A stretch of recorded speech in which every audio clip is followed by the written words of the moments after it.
Welcome to day 92 of our one-year Bible reading plan. Today, we read about the division of the Promised Land in Joshua chapter 13 to 15, where Caleb, a man of faith, finally receives his inheritance.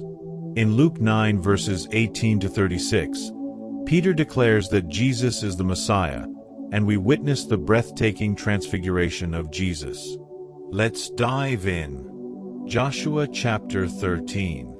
When Joshua had grown old, the Lord said to him, "You are now very old, and there are still very large areas of land to be taken over. This is the land that remains, all the regions of the Philistines and Jeshurites, from the Shir River on the east of Egypt to the territory of Ekron on the north, all of it counted as Canaanite though held by the 5 Philistine rulers in Gaza, Ashdod, Ashkelon, Gath and Ekron, the territory of the Avites on the south, all the land of the Canaanites, from Ara of the Sidonians as far as Aphek and the border of the Amorites, the area of Byblos, and all Lebanon to the east, from Baal-Gad below, Mount Hermon to Lebo-Hamath. As for all the inhabitants of the mountain regions from Lebanon to Misrephoth-Maim, that is, all the Sidonians, I myself will drive them out before the Israelites. Be sure to allocate this land to Israel for an inheritance, as I have instructed you, and divide it as an inheritance among the 9 tribes and half of the tribe of Manasseh. The other half of Manasseh, the Reubenites and the Gadites, had received the inheritance that Moses had given them east of the Jordan, as he, the servant of the Lord, had assigned it to them. It extended from Aroer on the rim of the Arnon Gorge, and from the town in the middle of the gorge, and included the whole plateau of Medeba as far as Dibon, and all the towns of Sihon king of the Amorites, who ruled in Heshbon, out to the border of the Ammonites. It also included Gilead, the territory of the people of Geshur and Makkah, all of Mount Hermon and all Bashan as far as Salekah, that is, the whole kingdom of Og in Bashan, who had reigned in Ashtaroth and Edrei. He was the last of the Rephates. Moses had defeated them and taken over their land. But the Israelites did not drive out the people of Geshur and Makkah, so they continue to live among the Israelites to this day. But to the tribe of Levi he gave no inheritance, since the food offerings presented to the Lord, the God of Israel, are their inheritance, as he promised them.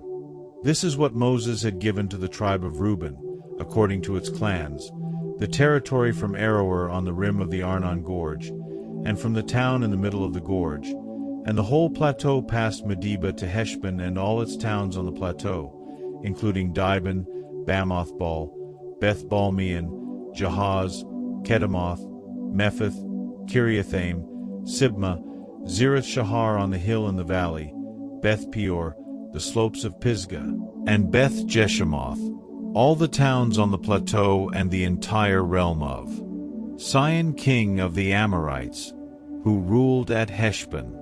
Moses had defeated him and the Midianite chiefs, Evi, Rechem, Zur, Hur, and Reba, princes allied with Sihon, who lived in that country. In addition to those slain in battle, the Israelites had put to the sword Balaam son of Beor, who practiced divination. The boundary of the Reubenites was the bank of the Jordan. These towns and their villages were the inheritance of the Reubenites, according to their clans. This is what Moses had given to the tribe of Gad, according to its clans, the territory of Jazer, all the towns of Gilead and half the Ammonite country as far as Aroer near Rabbah, and from Heshbon to Ramath-Mizpah and Betanim, and from Mahanaim to the territory of Debir, and in the valley, Beth-Haram, Beth-Nimrah, Sukkos and Zaphon with the rest of the realm of Sihon king of Heshbon, the east side of the Jordan, the territory up to the end of the Sea of Galilee. These towns and their villages were the inheritance of the Gadites, according to their clans. This is what Moses had given to the half-tribe of Manasseh, that is, to half the family of the descendants of Manasseh, according to its clans, the territory extending from Mahanaim and including all of Bashan, the entire realm of Og king of Bashan, all the settlements of Jair and Bashan, 60 towns, half of Gilead, and Ashtaroth and Edrei, the royal cities of Hog and Bashan. This was for the descendants of Machir son of Manasseh, for half of the sons of Machir, according to their clans. This is the inheritance Moses had given when he was in the plains of Moab across the Jordan east of Jericho. But to the tribe of Levi, Moses had given no inheritance. The Lord, the God of Israel, is their inheritance, as he promised them. Joshua chapter 14. Now these are the areas the Israelites received as an inheritance in the land of Canaan, which Eleazar the priest, Joshua son of Nun, and the heads of the tribal clans of Israel allotted to them. Their inheritances were assigned by lot to the 9.5 tribes, as the Lord had commanded through Moses. Moses had granted the 2.5 tribes their inheritance east of the Jordan, but had not granted the Levites an inheritance among the rest, for Joseph's descendants had become 2 tribes, Manasseh and Ephraim. The Levites received no share of the land, but only towns to live in, with pasture lands for their flocks and herds. So the Israelites divided the land, just as the Lord had commanded Moses. Now the people of Judah approached Joshua at Gilgal, and Caleb son of Jephunneh the Kenizzite said to him, "You know what the Lord said to Moses the man of God at Kadesh Barnea about you and me. I was 40 years old when Moses the servant of the Lord sent me from Kadesh Barnea to explore the land. And I brought him back a report according to my convictions. But my fellow Israelites who went up with me made the hearts of the people melt in fear. I, however, followed the Lord my God wholeheartedly. So on that day Moses swore to me, 'The land on which your feet have walked will be your inheritance, and that of your children forever, because you have followed the Lord my God wholeheartedly.' Now then, just as the Lord promised, he has kept me alive for 45 years since the time he said this to Moses, while Israel moved about in the wilderness. So here I am today, 85 years old. I am still as strong today as the day Moses sent me out. I'm just as vigorous to go out to battle now as I was then. Now give me this hill country that the Lord promised me that day. You yourself heard then that the Anakites were there, and their cities were large and fortified. But, the Lord helping me, I will drive them out just as he said." Then Joshua blessed Caleb son of Jephunneh and gave him Hebron as his inheritance. So Hebron has belonged to Caleb son of Jephunneh the Kenizzite ever since, because he followed the Lord, the God of Israel, wholeheartedly. Hebron used to be called Kiriath Arba after Arba, who was the greatest man among the Anakites. Then the land had rest from war. Joshua chapter 15. The allotment for the tribe of Judah, according to its clans, extended down to the territory of Edom, to the desert of Zin in the extreme south. Their southern boundary started from the bay at the southern end of the Dead Sea, crossed south of Scorpion Pass, continued on to Zin and went over to the south of Kadesh Barnea. Then it ran past Hezron up to Adar and curved around to Karka. It then passed along to Asmon and joined the Wadi of Egypt, ending at the Mediterranean Sea. This is their southern boundary.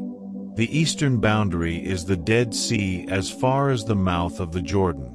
The northern boundary started from the Bay of the Sea at the mouth of the Jordan, went up to Beth Hogla and continued north of Beth Araba to the stone of Bohan son of Reuben.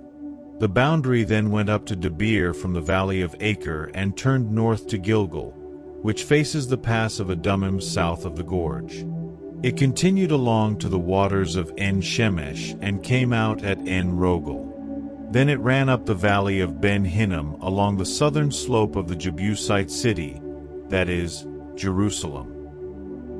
From there it climbed to the top of the hill west of the Hinnom Valley at the northern end of the valley of Rephaim. From the hilltop the boundary headed toward the spring of the waters of Nephtoah, came out at the towns of Mount Ephron and went down toward Bala, that is, Kiriath Jearim. Then it curved westward from Bala to Mount Seir, ran along the northern slope of Mount Jearim, that is, Kesalon, continued down to Beth Shemesh and crossed to Timnah. It went to the northern slope of Ekron, turned toward Shikharan, passed along to Mount Bala and reached Jabneel. The boundary ended at the sea. The western boundary is the coastline of the Mediterranean Sea. These are the boundaries around the people of Judah by their clans. In accordance with the Lord's command to him, Joshua gave to Caleb son of Jephunneh a portion in Judah, Kiriath Arba, that is, Hebron. Arba was the forefather of Anak. From Hebron Caleb drove out the 3 Anakites, Sheshai, Ahiman and Talmai, the sons of Anak. From there he marched against the people living in Debir, formerly called Kiriath Sepher. And Caleb said, I will give my daughter Achsah in marriage to the man who attacks and captures Kiriath Sepher. Othniel son of Kenaz, Caleb's brother, took it. So Caleb gave his daughter Achsah to him in marriage. One day when she came to Othniel, she urged him to ask her father for a field. When she got off her donkey, Caleb asked her, What can I do for you? She replied, Do me a special favor. Since you have given me land in the Negev, give me also springs of water. So Caleb gave her the upper and lower springs. This is the inheritance of the tribe of Judah, according to its clans. The southernmost towns of the tribe of Judah in the Negev toward the boundary of Edom were Kabzeel, Eder, Jagur, Kena, Dimona, Adada, Kadesh, Hazer, Ithnan, Ziph, Telem, Beloth, Hazer Hadattah, Kerioth Hezron, that is, Hazer, Ammon, Shema, Malada, Hazar-Gada, Heshmon, Beth-Pelet, Hazar-Shual, Beersheba, Biziathiah, Bala, Ayim, Ezem, Eltalad, Kezel, Hormah, Ziklag, Madmannah, Sansannah, Leboath, Shillim, Ain and Rimmon, a total of 29 towns and their villages. In the western foothills, Eshtaol, Zorah, Ashnah, Zanoah, En-Ganim, Tapua, Enam, Jarmuth, Adullam, Soko, Azekah, Sharaim, Adathaim and Gederah, or Gederothaim, 14 towns and their villages. Zenon, Hadassah, Migdal-Gad, Dilean, Mizpah, Joktheel, Lachish, Bozkath, Eglon, Caban, Lamas, Kitlish, Gederoth, Beth-Dagon, Naamah and Makkedah, 16 towns and their villages. Libnah, Ether, Ashan, Ifta, Ashnah, Nezib, Keilah, Achzib and Mareshah, 9 towns and their villages. Ekron, with its surrounding settlements and villages. West of Ekron, all that were in the vicinity of Ashdod, together with their villages. Ashdod, its surrounding settlements and villages. And Gaza, its settlements and villages, as far as the Wadi of Egypt and the coastline of the Mediterranean Sea. In the hill country, Shamir, Jattir, Soko, Danah, Kiriath Sannah, that is, Debir, Anab, Eshtemo, Anim, Goshen, Holon and Jilo, 11 towns and their villages. Arab, Duma, Eshan, Janim, Beth Tapua, Afekah, Humta, Kiriath Arba, that is, Hebron and Zir, 9 towns and their villages. Maon, Carmel, Ziph, Juttah, Jezreel, Jokdeam, Zanoah, Cain, Gibeah and Timnah, 10 towns and their villages. Halhul, Beth Zur, Geder, Merith, Bethanath and Eltekon, 6 towns and their villages. Kiriath Baal, that is, Kiriath Jearim and Rabbah, 2 towns and their villages. In the wilderness, Beth Araba, Middin, Sakaka, Nibshan, the city of salt and En-Gedi, 6 towns and their villages. Judah could not dislodge the Jebusites, who were living in Jerusalem. To this day the Jebusites live there with the people of Judah. Luke chapter 9, 18-36. Once when Jesus was praying in private and his disciples were with him, he asked them, "Who do the crowd say I am?" They replied, "Some say John the Baptist, others say Elijah, and still others, that one of the prophets of long ago has come back to life." "But what about you?" he asked. "Who do you say I am?" Peter answered, "God's Messiah." Jesus strictly warned them not to tell this to anyone. And he said, "The Son of Man must suffer many things and be rejected by the elders, the chief priests and the teachers of the law, and he must be killed and on the third day be raised to life." Then he said to them all, "Whoever wants to be my disciple must deny themselves and take up their cross daily and follow me. For whoever wants to save their life will lose it, but whoever loses their life for me will save it. What good is it for someone to gain the whole world, and yet lose or forfeit their very self? Whoever is ashamed of me and my words, the Son of Man will be ashamed of them when he comes in his glory and in the glory of the Father and of the holy angels. Truly I tell you, some who are standing here will not taste death before they see the kingdom of God." About 8 days after Jesus said this, he took Peter, John, and James with him and went up onto a mountain to pray. As he was praying, the appearance of his face changed, and his clothes became as bright as a flash of lightning. 2 men, Moses and Elijah, appeared in glorious splendor, talking with Jesus.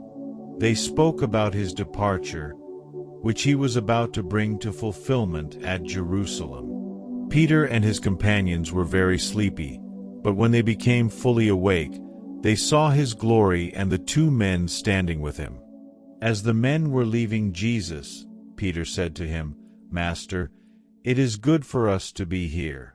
Let us put up 3 shelters, one for you, one for Moses, and one for Elijah." He did not know what he was saying. While he was speaking, a cloud appeared and covered them, and they were afraid as they entered the cloud. A voice came from the cloud, saying, "This is my Son, whom I have chosen. Listen to him." When the voice had spoken, they found that Jesus was alone. The disciples kept this to themselves and did not tell anyone at that time what they had seen. Thank you for being part of today's Bible reading. Caleb's faith and perseverance remind us to trust God's promises, while the Transfiguration reveals Christ's divine glory. What spoke to you most today? Let's discuss in the comments. Like, share, and subscribe to continue this journey together. See you tomorrow.